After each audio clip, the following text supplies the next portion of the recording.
my film is called Dark Art, and it is about an artist's struggle between reality and his worst nightmare. It was actually been a script I've been working with and changing, tweaking it for over a year now. I saw a video on TED Talks. This is what first gave me inspiration for it.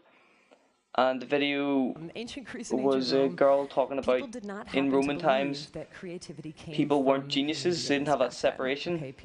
They had a genius with them, something that lived in their house and inspired them, like artists and engineers and all. They weren't separated by being geniuses, they just had this godlike creature who lived, or family spirit who lived with them and just gave them these breaks. And that was my first thought, and then I was looking up mythology and found a thing that's quite recent still. It's called a shadow man, which is meant to live on the corner of your vision. No matter where you look, you just can't see him, but you can see him at the same time. You can't directly look at him, in other words. So I sort of combined the two of these together, where it's sort of like a demonic creature who grants you, like a muse, I suppose, as well, would grant you creativity which is beyond bounds, but it comes with a price. And you see Alex, our artist, paying this price. Well, my favourite scene is when Alex is frustrated, been working all day and just hit a wall again, and he passes out, goes to sleep. And then you see this creature thing, and then you see Alex being possessed. I like this part particularly because of the fun I had in post-production. On the day there was blue screen and I was painted blue while directing, which was an experience to say the least.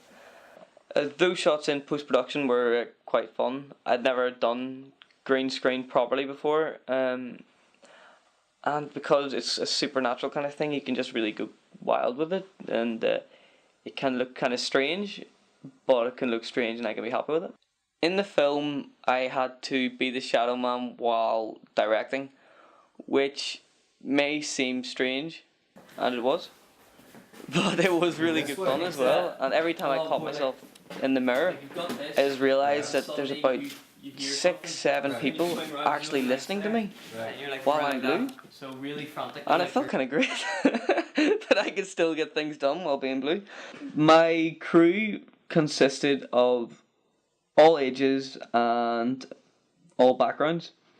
I had a runner who was, I'm gonna say 15, 14, but we cousin was there, so he helped out just running about doing stuff. And then most of my crew was supplied by South East Regional College, which I am a student at, which would be our 2 sound members, our AD, our makeup. She left, sir, but she's still sort of with us. And then there's another girl who's a few years below us. She was helping out in that. And then there's a girl from Queens. And then we had Alistair, who is a cinematographer. And we also had Larry, who is an actor and a producer of Lamb Films. Sweaty vest. Have you passed your driving test? Larry's great. He's a really lovely guy and he's a very good actor. So it was good fun trying to direct him. I wish we had the time and the ability to have had a rehearsal beforehand, because we only had 1 day to shoot all of this. So every shot was quick and precise, and none of them were in order, just to try to get through them quicker. So whatever section we're in, that was the lighting setup. We were going with that. So it was quite difficult to explain to Larry the bigger picture and what he's supposed to be doing for the bigger picture, and I'm sure it was hectic to understand from a blue man standing there trying to explain what's happened before, after, every time we go to a shot, being different places. So if we could have had a full acting rehearsal from start to finish, then that would have been great. But otherwise, he's a great actor. He did what was needed to be done. We've had some good special effects, some innovative approaches to doing that, but of course, when you realise that it's recorded on road, you know you're going to be able to hear it properly at the end. Because road is the right choice.